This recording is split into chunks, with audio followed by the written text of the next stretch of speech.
Colonel Allison Reeves checked her boarding pass one more time as she walked down the narrow airport hallway. Gate C-42, flight to Anchorage, seat 20D. Window seat, just how she liked it. At 42, Allison moved through the crowded terminal with the quiet confidence that came from years of military service. 20 years in the Air Force had taught her how to navigate any space with purpose. Her worn leather jacket and simple jeans helped her blend in with everyone else rushing to their flights. The only hint of her past was the faded fighter jet keychain dangling from her backpack, a gift from her old squadron. She wasn't in uniform anymore. Hadn't been for almost a year now. The retirement ceremony felt like yesterday and a lifetime ago all at once. Civilian life still felt strange, like wearing someone else's shoes. "Now boarding Group B," called the gate attendant, her voice cutting through Allison's thoughts. Allison joined the line, passport and boarding pass ready. She stood behind a family with 2 small children and in front of a businessman who couldn't stop talking loudly on his phone about quarterly projections. "Sir, you'll need to end your call before boarding," the gate attendant said firmly to the businessman. The man frowned but ended his call. Allison hid a small smile. Some battles were the same everywhere. Once on the plane, Allison found her window seat and settled in. She tucked her backpack under the seat in front of her and pulled out her worn paperback, a dog-eared copy of a thriller she'd been trying to finish for weeks. Flying as a passenger still felt wrong somehow, like sitting in the back seat of your own car while someone else drove. The middle seat next to her remained empty as passengers continued boarding. But the aisle seat was soon taken by a young man in his early 20s. He had a military haircut and carried himself with the slightly stiff posture of someone fresh out of training. "Excuse me, ma'am," he said politely as he squeezed past her knees to reach his seat. Allison nodded and returned to her book, but couldn't help noticing the young man's Air Force Academy ring as he stored his carry-on bag. Old habits die hard, and she'd learned to notice details. The plane filled quickly. The middle seat between them remained empty until the very last minute, when a heavy-set man with a briefcase hurried aboard and plopped down with a sigh of relief made. "It by the skin of my teeth," he said to no one in particular, breathing heavily. Allison gave a polite smile and turned back to the window, watching the ground crew finish loading luggage. 20 years of flying fighter jets had given her an appreciation for the ground crews who made it all possible. The unsung heroes of aviation. As the plane taxied to the runway, she noticed the young man across the aisle seat fidgeting with his phone. He wore a small pin on his jacket, Elmendorf Air Force Base. Interesting. That's where she was headed to, though for very different reasons. "First flight?" Allison asked, breaking her usual rule about talking to strangers on planes. The young man looked up, startled. "That obvious, huh? You've checked your phone about 15 times since we sat down," she said with a small smile. "Yeah, I guess I'm a bit nervous." He extended his hand across the middle seat. "I'm Alex Chen, Lieutenant Alex Chen, actually." "Allison," she replied, shaking his hand but not offering her rank or last name. Those days were behind her now. "Heading to Elmendorf?" His eyes lit up. "Yes, ma'am. Just got assigned to the F-22 demonstration team. First posting after flight school, the F-22 Raptor." Allison felt a familiar flutter in her chest, a mixture of pride and loss. Her plane. "Well, not anymore. Congratulations," she said. "That's quite an assignment for a first posting." "Thank you. I still can't believe it myself." "The Raptor is..." His eyes took on a dreamy quality. "It's the most amazing aircraft ever built," Allison nodded, fighting back the urge to tell him exactly how amazing it was. How it felt to push the throttle forward and feel that incredible machine respond like it was reading your mind. How the world looked from 50,000 feet, with nothing but you, the sky, and raw power at your fingertips. Instead, she just said, "I've heard it's impressive. You interested in planes?" Alex asked. "You could say that," Allison replied. "I used to work with them." "Oh yeah? Like maintenance or engineering?"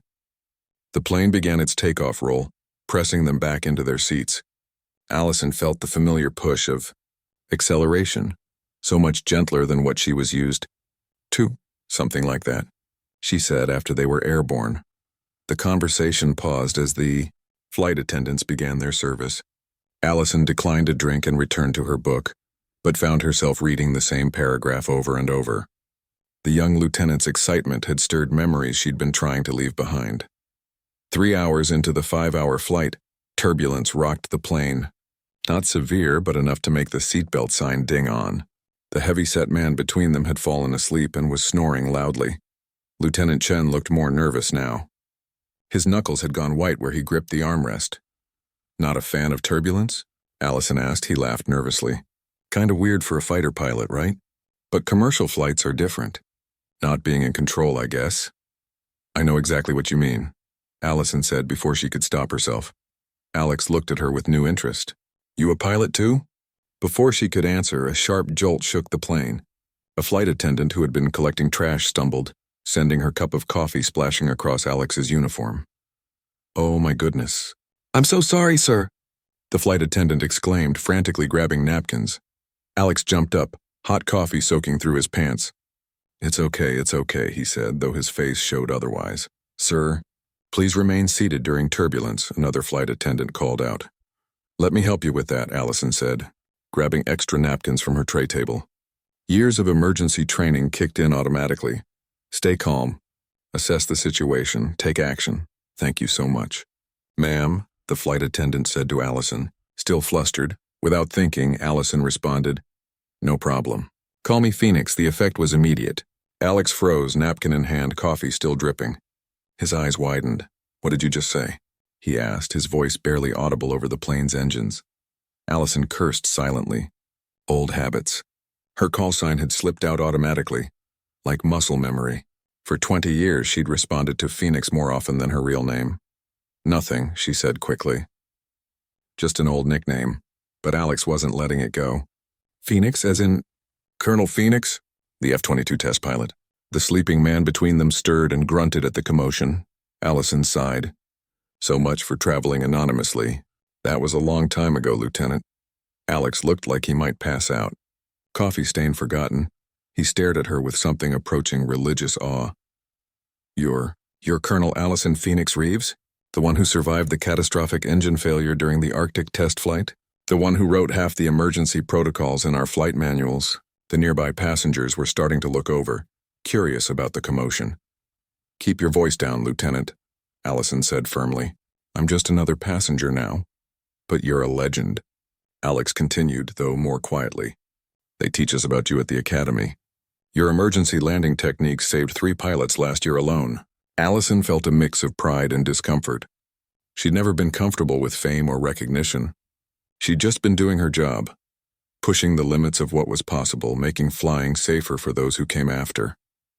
"I was just doing my job," she said simply. Alex shook his head in disbelief. "Ma'am, Colonel, you have no idea what an honor this is. I'm going to be flying with your squadron." "Well, what used to be your squadron?" "It's not my squadron anymore, Lieutenant, and I'm not a colonel anymore either. Just Allison now." But the young pilot was too excited to be deterred. "Can I ask you something?" "About the Arctic test? They say you flew with one engine completely dead for almost 40 minutes before finding a landing spot. Is that true?" Despite herself, Allison felt a smile tugging at her lips. Those had been intense moments. Facing death in the frozen skies above Alaska, fighting to keep the experimental aircraft stable with half its systems failing. 47 minutes, she corrected, and it wasn't just the engine. The hydraulics on the port side were compromised too. Alex's eyes were wide with admiration. "How did you keep it stable?" "I had a good team on the ground," Allison said, deflecting praise as always. "And sometimes, Lieutenant, the plane talks to you. You just need to listen." For the first time in almost a year, Allison felt a spark of the old passion returning. The memory of those moments in the cockpit, facing impossible odds, making split-second decisions that meant life or death. It all came flooding back. Maybe this trip to Alaska wouldn't be just about closing the final chapter of her military career after all. Maybe, just maybe, there was still something of Phoenix left in her civilian bones. The look on Lieutenant Alex Chen's face shifted from surprise to something like reverence. The coffee stain on his uniform pants seemed forgotten as he stared at Allison, trying to process that he was sitting across from a living legend. "I can't believe it's really you," he whispered, still conscious of the sleeping passenger between them. "We studied your emergency protocols last semester. Your Arctic flight case study is required reading." Allison shifted uncomfortably in her seat. This was exactly why she traveled in civilian clothes with no military ID visible. For the past year, she'd been trying to leave Colonel Phoenix behind and just be Allison again. "Look, Lieutenant, I'd appreciate if you kept this to yourself," she said quietly. "I'm not here on official business." Alex nodded eagerly, but the gleam in his eyes told her the news wouldn't stay quiet for long. "Of course, ma'am, absolutely, but would it be okay if I asked you just a few questions about the Raptor? There's so much they don't tell us in training, and to have the chance to talk to someone who really knows." The earnestness in his voice reminded Allison of herself 20 years ago, hungry for knowledge, eager to master the sky. Despite her reservations, she felt herself softening. "A few questions," she conceded, but quietly. For the next 30 minutes, as the plane continued through patches of turbulence toward Alaska, Allison answered Alex's carefully whispered questions. How did the thrust vectoring really feel in a combat turn? Was the stealth technology as game-changing as they said? What was the hardest part of flying the world's most advanced fighter jet? Allison found herself warming to the conversation. There was something refreshing about Alex's enthusiasm, untainted by politics or bureaucracy. He reminded her why she'd fallen in love with flying in the first place. "The hardest part," she told him, "isn't the technology or the G-forces or even the combat maneuvers. It's knowing that you're flying something that costs millions of taxpayer dollars, represents years of engineering genius, and could change the course of history. That responsibility weighs more than any G-force." Alex nodded thoughtfully. "I never thought about it that way." The heavy-set man between them finally woke up with a loud snort. He blinked sleepily at them, mumbled an apology, and asked the passing flight attendant for water. As the flight attendant returned with his water, she glanced at Allison with new interest. "Excuse me," she said hesitantly. "I couldn't help overhearing. Are you Colonel Reeves? The test pilot? So much for keeping a low profile." Allison gave a small nod, hoping to keep the conversation brief. The flight attendant's eyes widened. "My brother's in the Air Force. He talks about you all the time. I know this is unprofessional, but would you mind if I took a quick photo with you after we land? He'd never believe I met you otherwise." Before Allison could respond, a man from across the aisle leaned over. He wore a naval officer's uniform and had been quietly reading reports until now.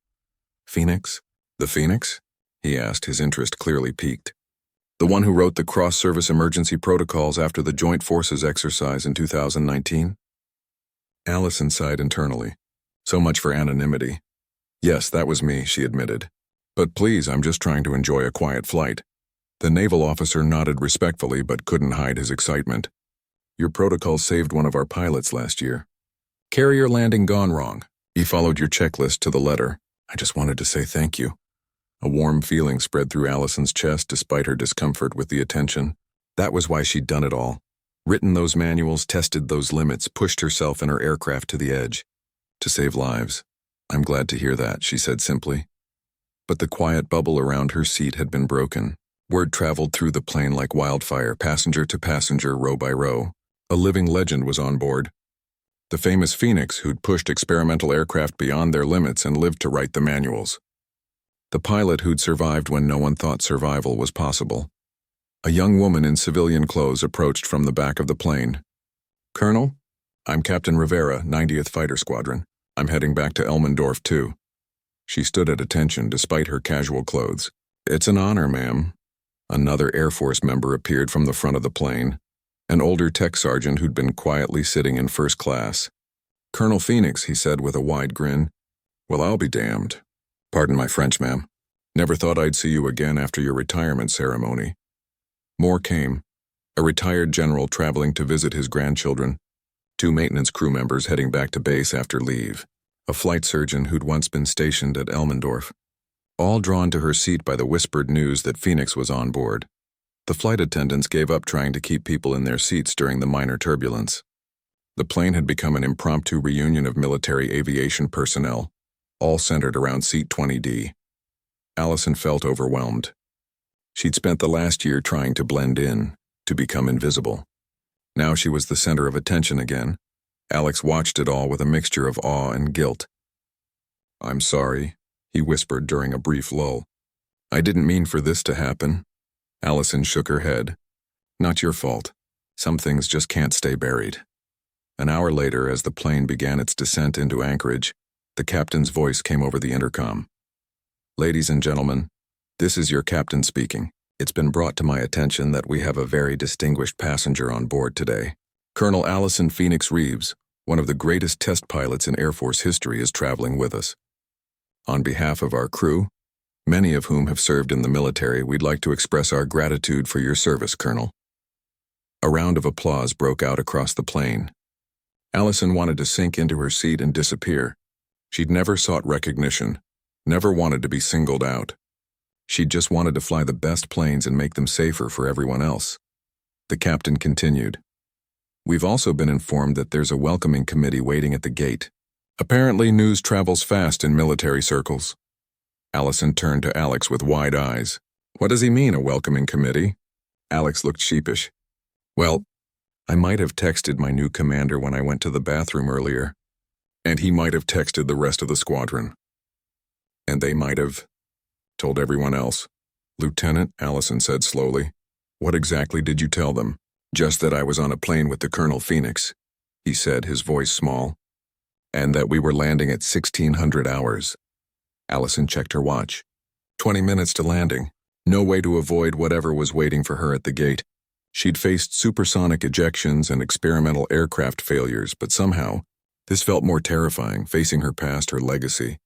When she'd been so determined to leave it all behind, the plane touched down with a gentle bump.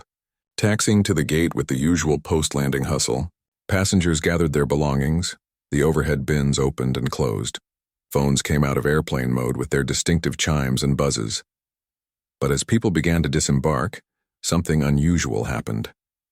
The other passengers, the civilians with no connection to the military world, began to step aside, letting Allison move forward.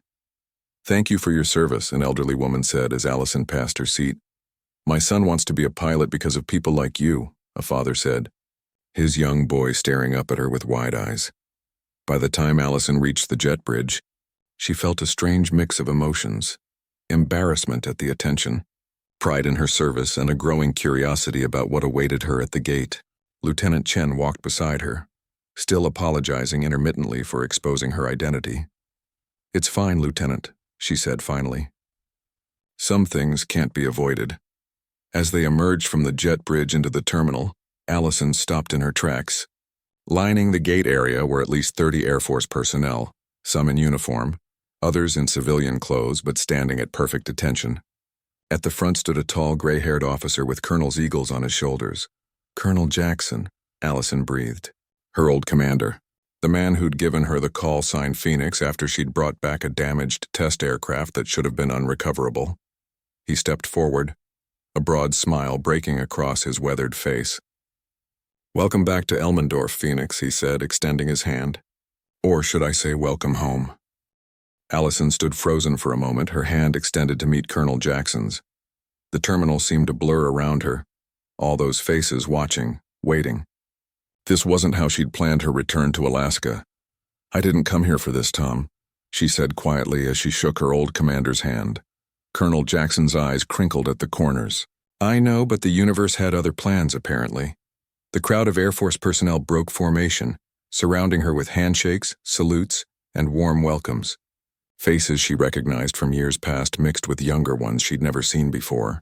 The noise of the airport faded beneath the chorus of voices, all saying variations of the same thing. "Welcome back, Colonel. We've missed you. Your legacy lives on." Lieutenant Chen stood awkwardly to the side, unsure if he should join the reunion or slip away. Colonel Jackson noticed and waved him over. "So you're the one who found our lost Phoenix," he said, clapping the young officer on the shoulder. "Good work, Lieutenant, though I suspect it was more luck than skill." "Pure luck, sir," Alex admitted with a sheepish smile. A young female pilot pushed her way through the crowd, her eyes bright with excitement. "Colonel Reeves, I'm Lieutenant Rodriguez. I fly your old bird, Raptor 37. She still has your call sign etched inside the cockpit." Allison felt a pang of nostalgia. Raptor 37 had been her primary test aircraft for 3 years. "How's she handling these days?" "Like a dream, ma'am. Though the chief says nobody pulls the high alpha maneuvers quite like you did." More pilots gathered around, each eager to speak with the legendary test pilot. Allison found herself drawn into technical conversations despite her initial reluctance. How did the new oxygen system perform at extreme altitudes? Had they fixed the glitch in the targeting system? Was the thrust vectoring still sticky in cold weather conditions? After 15 minutes of this impromptu debriefing in the middle of the airport terminal, Colonel Jackson intervened. "All right, people, let's let the colonel breathe. She just got off a 5-hour flight and hasn't even collected her bags yet." The crowd reluctantly dispersed, though not before several officers pressed business cards into her hands with invitations to visit the base during her stay. As the group thinned, Jackson turned to her with a more serious expression. "You really weren't planning to tell anyone you were coming back?" Allison shrugged. "I came to close up my cabin before winter. Personal trip, not military." "That cabin saved your life," Jackson said quietly. The memory hung between them, unspoken but vivid for both. The emergency landing that had made her famous. The 47 minutes that had defined her career and changed Air Force safety protocols forever. "Let me give you a ride," Jackson offered. "Your rental car reservation mysteriously disappeared, by the way." Allison raised an eyebrow. "Did it now?" "Computer glitch," he said, not even trying to sound convincing. "Happens all the time." 20 minutes later, they were driving along the Glen Highway, Alaska's mountains rising majestically in the distance. Lieutenant Chen had been spirited away by his new squadron mates, leaving Allison alone with her former commander. "So," Jackson said after a few minutes of comfortable silence, "how's civilian life treating you?" "It's quiet," Allison replied. "I sleep better, but—" She smiled faintly. He always could read her too well. "But sometimes I wake up reaching for controls that aren't there." Jackson nodded. Once a pilot, always a pilot. They drove in silence for a while longer before he spoke again. "You know, your protocol saved another one last month. Young pilot, first combat deployment. Engine fire at 30,000 feet. She followed your checklist step by step. Brought the bird home with barely a scratch." Allison felt a familiar warmth spread through her chest. This was why she'd done it all. Why she'd pushed herself and her aircraft to the limits. Why she'd written those detailed reports after each near disaster. Why she'd insisted on changing the training programs. "Which checklist?" she asked. "The Phoenix Protocol," Jackson said. "That's what they call it now. All 27 emergency procedures you developed. They're standard training for every fighter pilot in the Air Force." The road curved along the coastline, offering spectacular views of the water. Allison watched a bald eagle soar over the inlet, free and powerful. "Tell me about this pilot," she said finally. Jackson smiled. "Lieutenant Diane Watts, 26, top of her class at the academy. Reminds me of you, actually." "Hopefully with better judgment," Allison quipped. Jackson laughed. "You always did push the envelope. But that's why you're a legend, Phoenix." As they approached the turnoff for her cabin, Jackson slowed the car. "There's something else you should know. The demonstration team is doing a special showcase next week. Test flight anniversary." Allison tensed. "My test flight?" 5 years since the Arctic incident, Jackson confirmed. "They've been planning it for months. Special maneuvers, even got approval for the really aggressive stuff. The kind of flying you used to do. 5 years. Had it really been that long?" The memory still felt fresh. The sudden explosive decompression. The left engine failing. Control surfaces barely responding.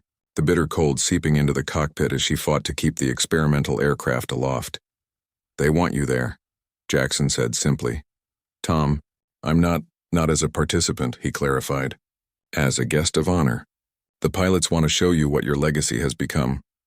They pulled up to her cabin, a sturdy wooden structure nestled among tall pines with a view of the mountains. It looked just as she'd left it a year ago. Her refuge after the accident, her home during the long recovery. Her escape when the pressure of being Phoenix became too much. "Just think about it," Jackson said as she gathered her bags. "That's all I'm asking." Inside the cabin, Allison found everything exactly as she remembered. The stone fireplace dominated one wall, her collection of books another. Photos lined the mantelpiece. Allison in flight school, with her first squadron, receiving her silver wings, standing proudly beside various aircraft she'd flown. And there in the center, the photo she both treasured and avoided looking at directly. Allison standing beside Raptor 37. Her test aircraft just hours before the flight that would change everything. She looked so confident in that photo, so unaware of what was coming. As night fell, Allison built a fire and settled into her favorite chair with a glass of whiskey. Her phone kept buzzing with messages, old colleagues who'd heard she was back, invitations to visit the base, even a few media requests. News traveled fast in military circles and even faster in the small community of test pilots. One text caught her attention. Lieutenant Chin. Colonel, sorry again about exposing your identity, but for what it's worth, your emergency procedures are the reason I'm still here to apologize. High-altitude training mission last year. Electrical failure, then hydraulics. Followed your checklist exactly. Just wanted to say thanks. Allison stared at the message for a long time before responding. No apology needed, Lieutenant. Glad the procedures worked. She set her phone down and gazed into the fire. The incident that had made her famous had nearly killed her. Experimental systems test at the edge of the Raptor's performance envelope. Cruising at 50,000 feet when the catastrophic failure occurred. Left engine exploded. Shrapnel damaged the hydraulic systems and punctured the oxygen supply.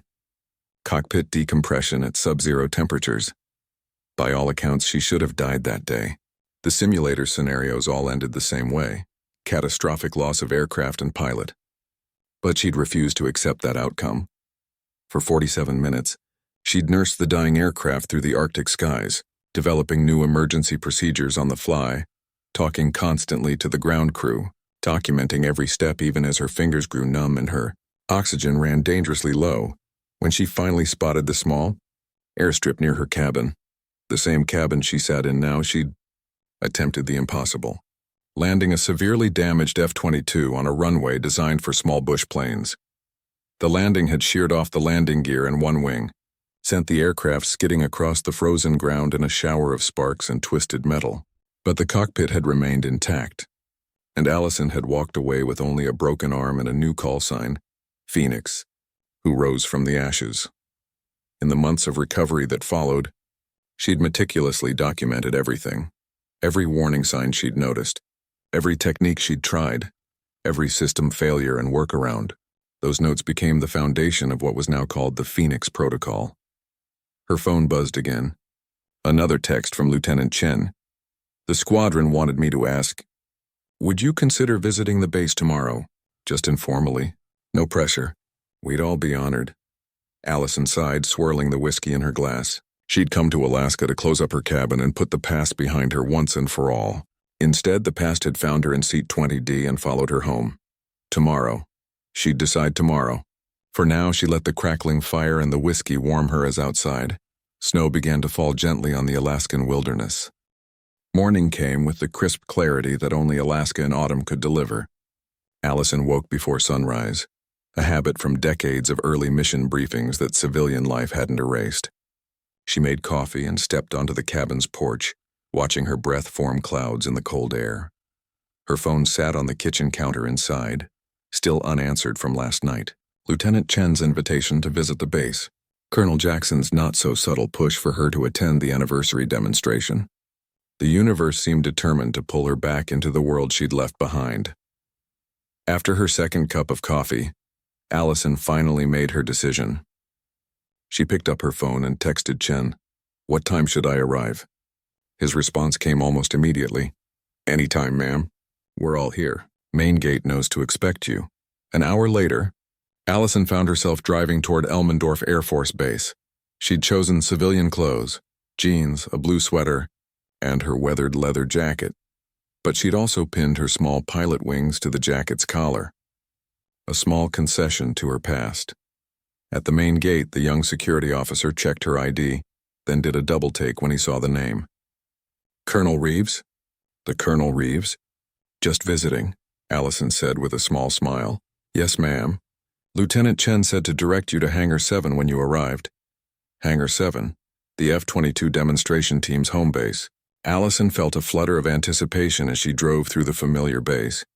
Some buildings had changed in the past year, new construction rising where old facilities had stood. But the mountains in the distance remained the same, eternal watchful guardians of the airspace she'd once commanded.